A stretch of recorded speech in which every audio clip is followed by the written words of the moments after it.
Nagaan keenya kabajaa jaalalaa bakka jirtan sinaa ga'u akkam jirtu nagaa keessanii kun qophii yeroo maatiiti. Egaa qophii yeroo maatiin yeroo hundumaa barattoota ciccimoo maatii fakkeenyummaa qaban mana isaanii deemnee muuxannoo isaanii siif qoodaan turuun keenya ni yaadatama. Egaa guyyaa har'aas egaa magaalaa Adaamaa keessatti mana barattuu tokkotti argamnee jirra. Barattuun kun mana barumsaa ishee keessatti sadarkaa tokkoffaa baate bara 2016 kana jechuudha. Akkuma kanallee gosa barnootaa 5 qabxii 108 kan isheen jirtu. Egaa barattuun kun eenyu jedhamti? Maatiin kun immoo akkamitti ishee deeggaraa jiru kan jedhu immoo muuxannoo maatii kanaa isiniif qooduudhaaf gara kana dhufneeti kan itti jirru. Kanaaf amma xumura qophii keenyaatti nu waliin tura.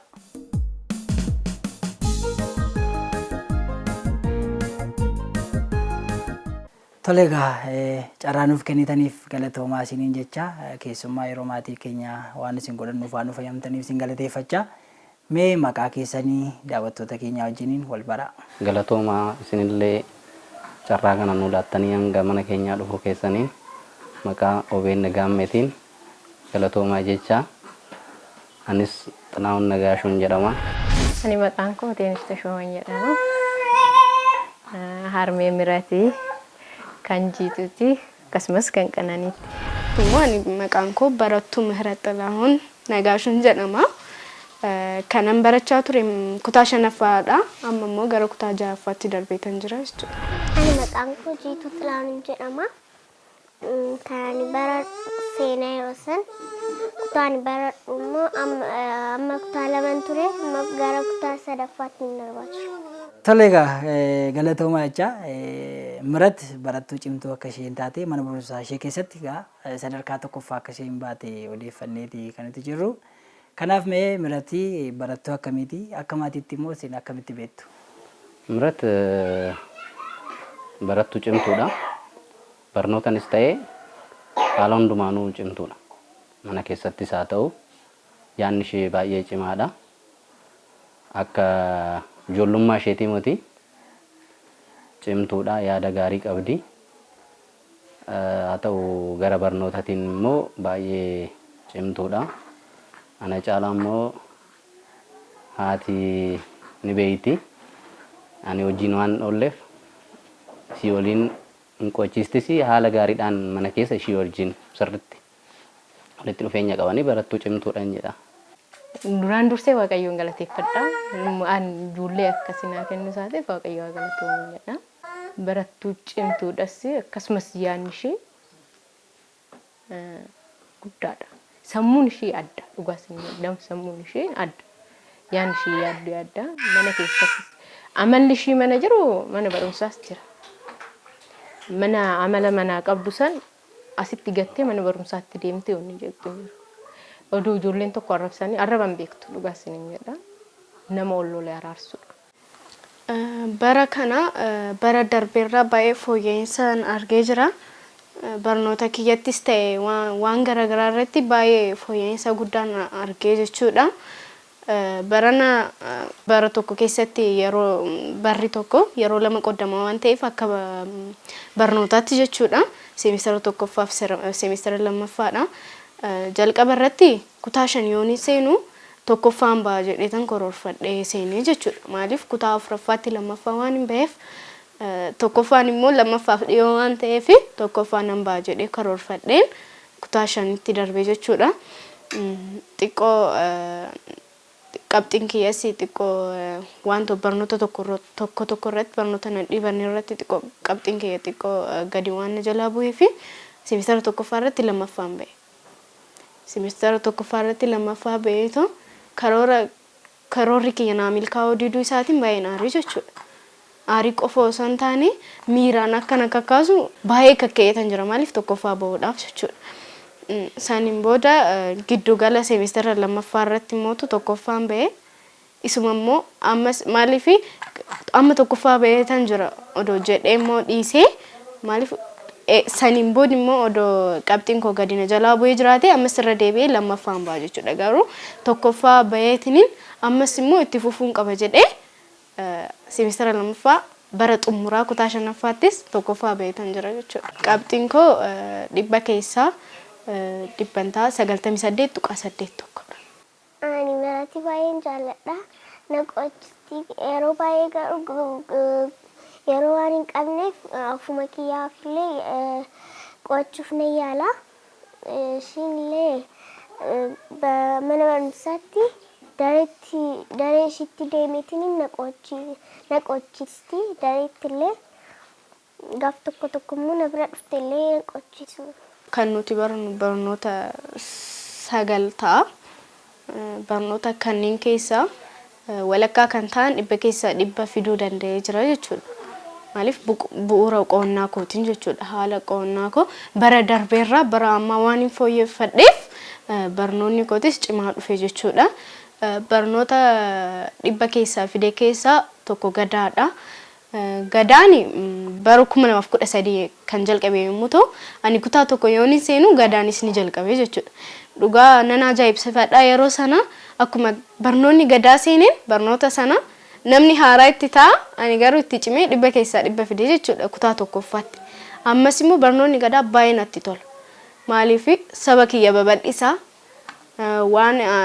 waan saba Oromoo keessatti waa'ee gadaa baranna waan ta'eef baay'ee natti tola. Maaliif waa'ee seenaa durii yaadachiisa waan ta'eef baay'ee natti tola. Isas 100 fide jechuudha. Kan bara darbe immoo kutaa 5tti barnoonni haaraa dhufes jira. Safuudha innis. Safuun egaa barnoota qofa osoo hin taane waan yaada keetii kan ittiin ibsattudha waan ta'eef anis yaada koo ibsachaa mootu 100 keessaa 100 fiduu danda'ee jira jechuudha. Kan biraan immoo ispoortiidha. Ispoortiin mana keessas nan yaala nan shaakala waan ta'eef achittis na dhibuu hin dandeenye jechuudha. Waan manatti shaakalan alatti dhibuu hin danda'u. Kanaafuu manatti waan hundaa waan hin shaakaluuf achitti na dhibuu hin dandeenye. Kanaafuu 100 keessaa 100 fiduu danda'ee jira jechuudha. Kan biraan herreega. Dhugaa bara kana barnoota herreegaa baay'een fooyyeffadhe. Maaliif bara darbe baay'ee miidhamee tan ture barnoonni herreegaa natti ulfaate jechuudha. Qabxiin koo xiqqoo gadi aanaa ture. Bara kana immoo baay'ee fooyyeffadhe 100 keessaa 100 fidee jira jechuudha. Karoora kiyyarraa kan ka'e jechuudha. Fi kan kana fakkaatan 100 keessaa fiduu danda'ee jira. Maaliif haalli qo'annaan kun waan jijjirameef gorsa barsiisota kootirraa kan ka'e, gorsa maatii kootirraa kan ka'e haalli qo'annaa koo jijjiiree karoora koo haala akkamiin akka naa ta'u fooyyeffadheetaniin bakka kana ga'uu danda'e jechuudha. Tole egaa barattuu cimtuu akka isheen taatuuf mee maaltu gargaare? Isin akka maatiitti maal irratti hojjechaa turtan? Akka isheen cimtuu taateen nurraa ka'eetii miti. Kennama ishee hin qo'atti sagantaa qabdu sanitti waa xiyyeeffachuu sirriitti qabdi.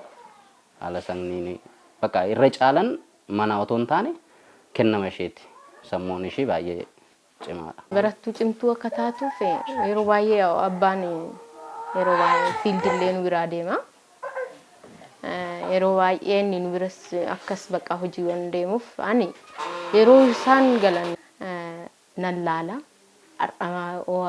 Daftara isheet irratti mallattoon kun maas taree maaf eeskiin kun sitti galuu danda'a akkamitti dhufee nan jedhaanii yeroo baay'ee daftara ishee nan laalaan.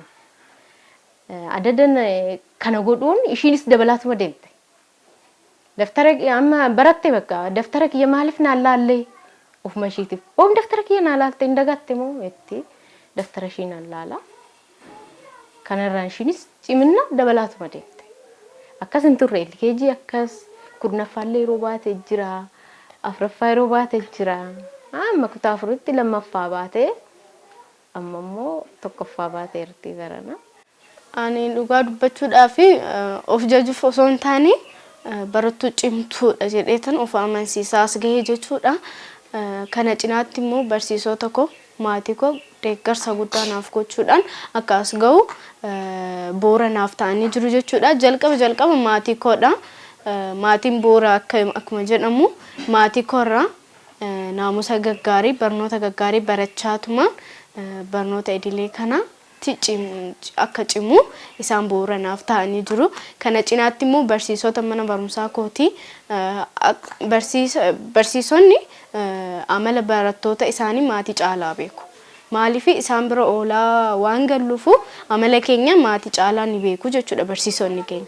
Sanirraa kan ka'e amala koo arganii baay'ee na deeggaraa turan. Egaa barnootatti cimuun barnoota qofa yookaan qabxii fiduu qofaan osoo hin taane naamusnis barnootaan cimuu tokkodha jechuudha. naamusnis baay'ee barbaachisaadha.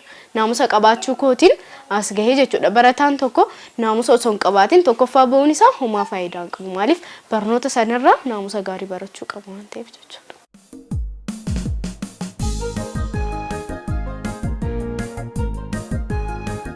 Egaa yeroo baay'ee barumsi manaa eegala waan ta'eef maatiin ijoollee hordofnaan ijoolleenis ammoo kana barumsatti jabaachaa deemu eessa akka isaan oolan maal akka isaan baratan jechuudha. Kanaaf akka maatii tokkotti maal hordofaa jirtu? Akka maatiitti hordoffiin godhamuuf wanti ishii barbaachisu hin godhamaaf. Waan ishii barbaachisu yeroo ammaa xiqqoo haalli jireenyaa cimee malee tokkoffaa akka ishiin barattu sirriitti nan gargaara. Waan ishiin barbaaddu san dhibbaan dhibbatti illee ta'uu baatu hanga danda'ee fi hanga ishii barbaachisu nan godhaaf. Tokkoffaa waan mana keessatti ishii barbaachisu kitaabolee ishii barbaachisu ingoonaa fi deebi'ee mana barumsaa gaariitti akka barattu inni guddaan mana barumsaa cimaatti akka barattu nan gargaara. Yaa'u kaffaltiidhaan baratti waan ta'eef mana barumsaa dhuunfatti barsiisaa jira. Karoora mataa ishee ni baafatti. Nutis karoorri nu baasneetti hin jiru. Karoora ishiin baafatteen hin gargaarra mana keessatti. Karoora ni baafatti. Karoora qo'annaa ishii yeroo sagantaa mana barumsaa yeroo immoo maatii gargaaruu qabdutti ishiin hin baafatti. Sagantaa ishiin baafatte san irratti harkaan to'idha. Yeroo qo'annaa ishii qo'annaadha. Yeroo immoo maatii gargaaruu qabdutti maatii ni gargaarti. Yeroo mana barnootaa immoo mana barumsaati. Kanaaf san irratti harkaan to'idha. Sagantaa ishiin baafatte irratti sagantaa ni baafatti. Sagantaa ishiin baafatte irratti ni gargaara. Yeroo taphaa baay'isee hin baay'istu hin taphatti. Yeroo taphattu sanis maal taphatti? Suphee keessatti waan tokko hojjetti. Amma kanallee isatu gammachiisa. Waan tapha biraan hojjettu suphee san yookiin soofaa hojjetti. Suphuma sanii yookiin bakka waan adda addaa uumteet isaan taphatti. Yeroo baay'ee taphatti hin dabarsitu murate. Yeroon qo'annaa ishii galgala ni qo'atti. Galgala bayaan erga irbaataan booda aga sa'a sadii maan qo'attee halkan hin kaanaan jechuudha.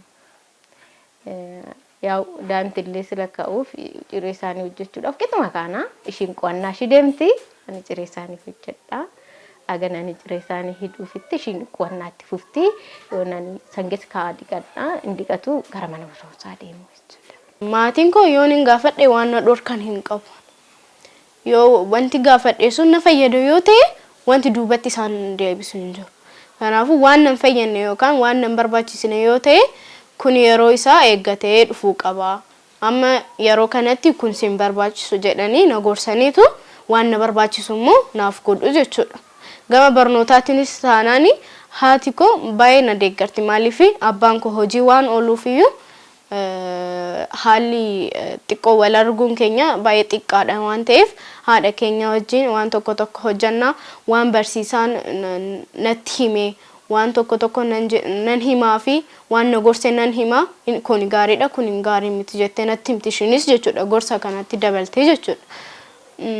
Abbaan koos deeggarsa maallaqaanis ta'ee yaadaanis ta'ee waan hundaanuu naa godha. Deeggarsi isaanirraa argamu hin dhumatu maaliif waan gaafadhu hunda na deeggaru naaf godhu waan ta'eef jechuudha.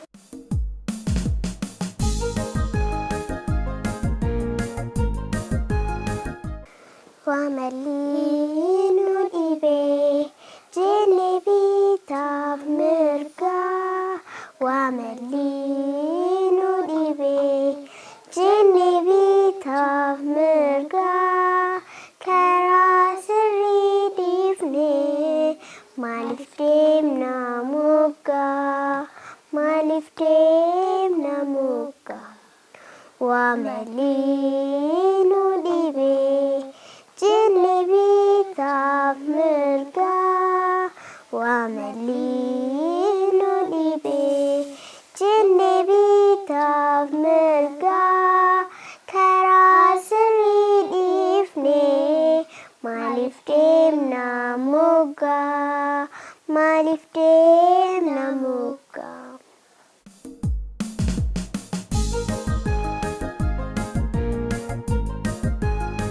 Tarii isin haga meeqaatti barattanii Ijoolleen immoo mana barumsaa oolu waan ta'eef isaanirraa immoo maal barattan? Ani haa ta'u hundi keenya ijoollee baadiyyaatti dhalannee guddanne waan ta'eef ani dhaladhee baadiyyaatti haa ta'u haalli jireenyaa leemmi ja'an turre hanga kutaa 5 yaaliin kutaa 5 odoon xumuriin kuteen maatii horadhee baay'ee tokko barnoota hedduun irraa baradhee akka waan baradhee tan ofitti gammada amma maaliif carraan ani dhabesan isaan argachuu isaaniitiin baay'een gammada. Yeroo isaan baratanii galan nan gammada. Maaliif carraan ani argadhe san isaan mudachuun hin qabu jedhee yaada. Maaliif haalli illee jijjiirama waan ta'eef akka waan ofii kiyyaa barachaa jirutti yaada. Ishiin barattee sadarkaa guddaa waan yeroo tokko tokko tapha akkas maatii wal geenyee taphannu ani hangan ofii kiyyaan baratin isinittan dhama koo ba'aa jiran jedhaan. Ishiin isin beeyti. Isin bakka isin barsiisee isin bakka ga'uun barbaadan jedhaan. Aga kutaa 9 baradheen jira garuu akkas walaloo barreessullee baay'ee hin danda'u. Isheen kennama qabdi. Kennama qabdi amma haganuu as ta'e kana oduu waan barreessite hin barreessiti. Daqiiquma wayii keessatti luki guutteetoo gadi baati. Akkam eessaa fiddee barreessite? Akkam gootee manatti hagana barreessite waan jedheen barreessi kaa. Sammuu kiyya keessaan baasee kunoo barreessee ilaala. Nurraa waan fudhattee odoo hin taane kennaa qabdi. Fakkii diizaainarii akkas inkaasti wanni ishee hafuun jiru inkaasti fakkii. Ani maatii koorraa kan hin baradhe suutee jedhudha. Namni jarjaraan yeroo baay'ee wanti hojjetu isaaf hin milkaa'u. Isaan immoo waan hojjetan karoorfatanii seeraan suuta jedhaniit murteeffatanii hojjetu waan ta'eef waan tokko tokko isaan irraa baradheetan jira. Kan biraan immootu haadha koorraa hojiiwwan garaagaraa waan ani humna kootiin danda'u waan garaagaraa nan baradhaa jechuudha. Ani waan humna kootii wanti dadhabu hin jiru. Yeroo ammaatti wanti hojjedhu hojjechuun qabaasi wanti hojjechuu qabus hin dadhabu. Maaliif hunda isaanii haadha koorraa bareen jira waan ta'eef jechuudha. Isaan irraa kan biraan immoo wanti baradhe nama wajjin walii galuudha. Nama wajjin baay'ee walii galu nama wajjin wal looluu hin fedhanii nama wajjin wal dhabuu hin barbaadan jechuudha. Ani kan abbaa keerraa baradhe waa balleessuu dhiisudha. Waan balleessinaa jedheetu nu lola waan ta'eef waan balleessuu dhiisudha. Kan haadha keerraa baradhe immoo hojiin baradhe kan maratirraa baradhe immoo barumsa.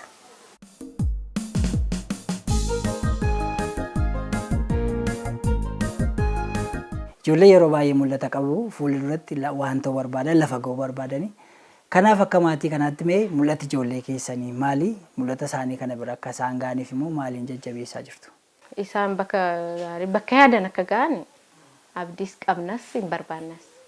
Abdii guddaa qabna bakka yaadan mirate doktaras ta'uu ni barbaaddi. Ispoortiin shaakalti wanumaan ishiin goone jiru bakka kana jechuun nama dhiba dhugaa kanarratti ishiin bakka kana taati jechuudhaafan na dhiba. Maaliif waan hunda shaakalti waan ta'eef wanni ishii hafuun jiru waan hunda shaakalti. Gibbii kana ispoortii yoo jammarte dakaatti buuti ofuma isheetti gaggaragarti hojjetti wanni ishii hafuun jiru.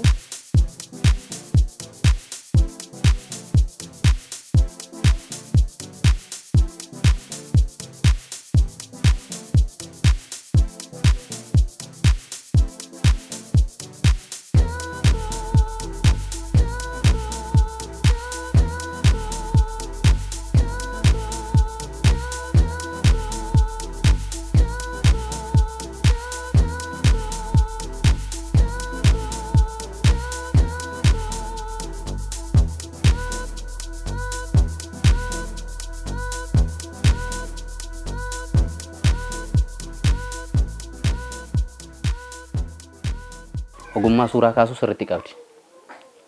Irra guddaa ogummaa suuraa kaasuu sirriitti qabdi. Suuraa ni kaasti. Walaloo ni barreessiti. Mul'ata isaanii hanga Rabbi na jiraachise duukan dhaabadha. Karoora hedduu qabanii hanga dhumaatti hanga Rabbi nama jiraachisu Rabbitu beeka.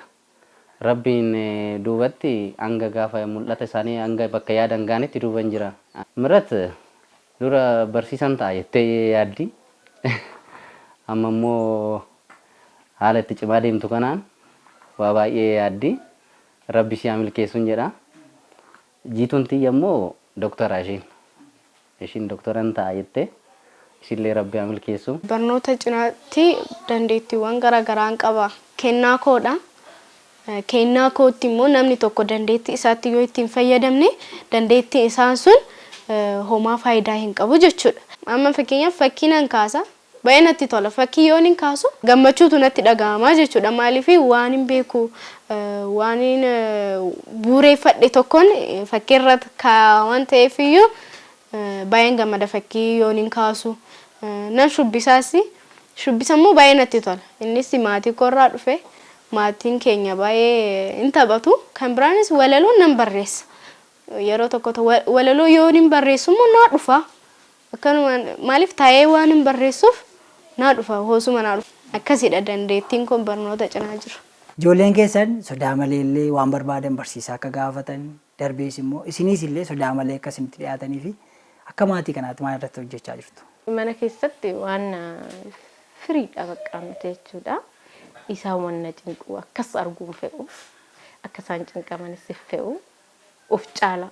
Adda garuu guddachaa deemtu amma miraatti waa'ee ana wajjin ana nagaafatti. Oolmaan illee ana wajjin baay'ata waan ta'eef inni hojii oolaa yeroo baay'ee galgala galaa ana wajjin bakka yeroo baay'ee ana wajjin dabarsu. Sodaan tokko hin jiru mana keenya keessa. Jalqabumarraayyuu. Isheen amma haadhaan anaanis freedom mana keessa wanti sireessi ta'u sireessidha. Wanti immoo akkas sodaadhaan lolaan wanni goonu mana keenya keessa hin jiru. Yoo balleessan qofa malee yoo balleessanis adabamuun waan irra jiru isaanuu ni beeku ni adabamu malee freedomiidhaan firiidha mana keenya keessatti. Maaliif wal qixxee haasofna waan haasa'amuu qabu teenyee haasofna waan mari'achuu qabnu teenyee mari'an.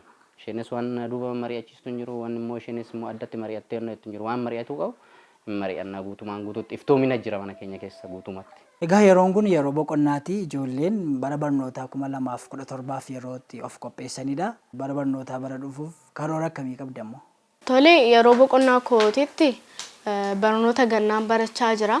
Maaliif barnoonni gannaa kuni bara dhufuuf barnoonni akka haaraa natti hin taaneef egaa akka barnootaatti bara dhufu qormaata biyyoolessaa qoramnaa kutaa jaha jechuudha.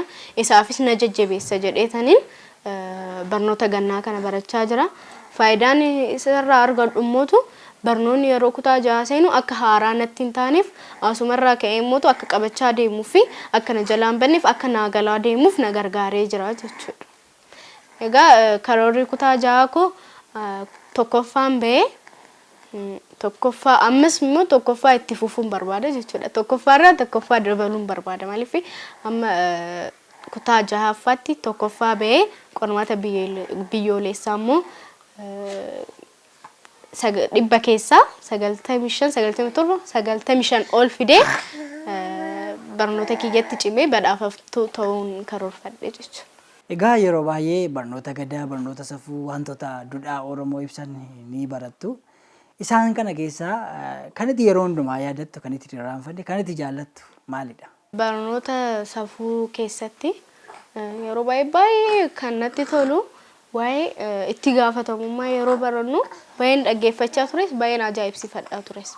Maaliif itti gaafatamummaa yoo jennu amma fakkeenyaaf gahee namni tokko ofirraa qabudha. Itti gaafatamummaa yommuu jennu. Barnoota isaanii yoo baradhu ani itti gaafatamummaa akkamiin qaba? Itti gaafatamummaan koo maalidha jedhee akka of gaafadhu na taasisee jira jechuudha. Amma fakkeenyaaf itti gaafatamummaan koo barnoota kootti cimu, barnoota kiyya hordofuu, gorsa maatiin naan jedhu dhaga'u. Barnoota amma fakkeenyaaf mana barumsaa keessatti itti gaafatamummaan koo uffannaa seeraa uffachuu, wantoota barnootaaf na barbaachisan qabadhee dhiyaachuu fi kan kana fakkaatanidha jechuudha. Mana keessatti immoo maatiidhaaf ajajamuu, qo'achuu, hojii akka humna kiyyaatti ta'ee maatii gargaaruu fi kan kana fakkaatanidha. Barnoota gadaa irratti immootu baay'ee kan natti tolu kutaa sadaffaatti baranne boqonnaa 13 natti fakkaata meedhicha. Egaa meedhicha jechuun namni tokko amma fakkeenyaaf Oromoon ittiin firoomfatu qaba miti.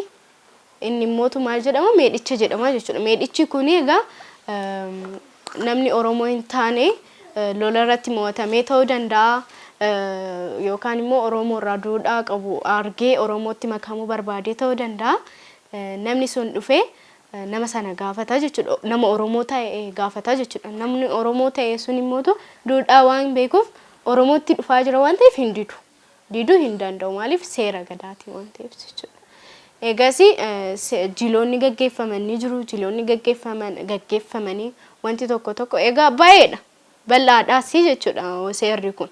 Kanaafuu akkas godhaniiti nama Oromoo hin taane tokko Oromootti firoomfatu jechuudha. Inni baay'ee natti tola. Egaa ijoolleenis egaa akkuma kee barattoota ciccimoo akka ta'an lammii bor biyya kana jijjiiran akka ta'aniif egaa mee maal gorsituun? Egaa maatirraa kaaburri dhaloonni amma guddachaa yoo dhufan biyya kana kan bulchan isaan waan ta'aniif iyyuu ammarraa ka'anii karoora isaanii karoorfatanii karoora isaanii san immootu akka milkeeffachaa deemaniif hin gorsa. Kan biraan yeroo isaaniitti akka fayyadamanidha. Kuni waan beekamaadha. Maaliif yeroo isaaniitti yoo seeraan hin fayyadamne barnootattis waan garagaraattis cimuu hin danda'an. Maaliif yeroon sun wal jalaadha waan ta'eef iyyuu yeroo isaaniitti immoo karoora baafatanii seeraan yoo itti fayyadaman dhugaa dubbachuudhaaf waan isaan hin fayyadne hin jiru jechuudha. Hojiis taanaan taphas taanaan qo'annaas taanaan yeroodhaan itti fayyadamuu qaba. Dhugaadha. Wanti martuu manaa eegala. Akkuma Oromoo mammaa keessan horii bobbaan tolee galli tola'e. Akka guddisamaa fi manaayi. Maatiin tokko wanta mararraayyuu kennama warraa qabata.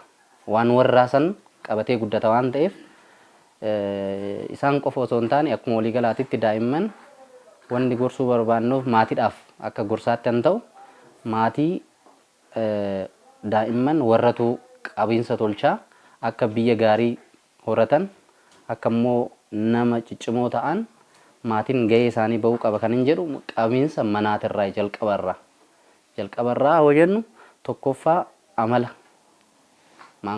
warri daa'imman biratti amala badaa agarsiisuu dhiisuu.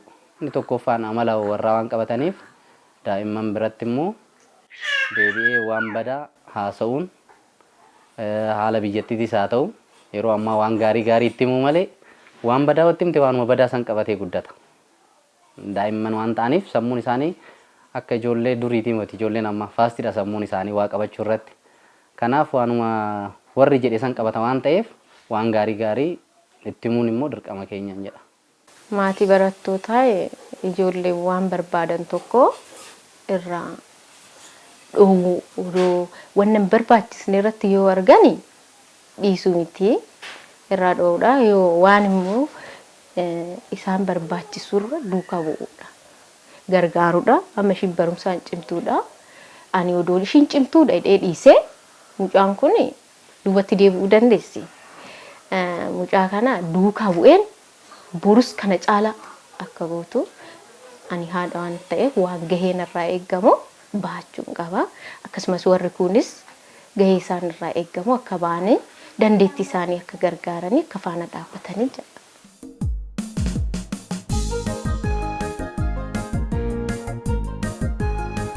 Egaan kabajamtoota daawwattoota keenya guyyaa irraa qophii yeroo maatii keenya irraa barumsa guddaa akkasiin argattan egaa abdii qabna. Egaa maatiin obbo Xilahuun Nagaashuu ijoollee isaanii haala kamiin hordofaa akka jiran keessumaa barnootatti cimoo akka isaan ta'aniif maatiin yeroo hundumaa maal akka isaan baratan eessa akka isaan oolan akkasumas illee hordoffii cimaa ijoollee isaaniif gochuudhaan kan ga'e ijoolleen isaanii barnootatti cimoo akka ta'an egaa qophii keenya irraa argitaniittu. Kanaaf egaa maatiin ijoollee isaa hordofuu qaba. Ijoollee isaa maal isaan baratan maal isaan irra oolan hordofee mana barumsaatii wajjin hariiroo gaarii qabaatee ijoollee kana dhaloota bor biyya kana jijjiiru gochuudhaaf qopheessuu qaba jechuudha. Egaa sagantaa kana asuma irratti xumurraa an qopheessaan qophii kana gammachuun isaa akkeen ture ogeessa kaameraa keenyaa Muktaar Huseen taanee sin faana turre torbee dhufu maatii biraa iddoo biraatti wal agarra hangasitti.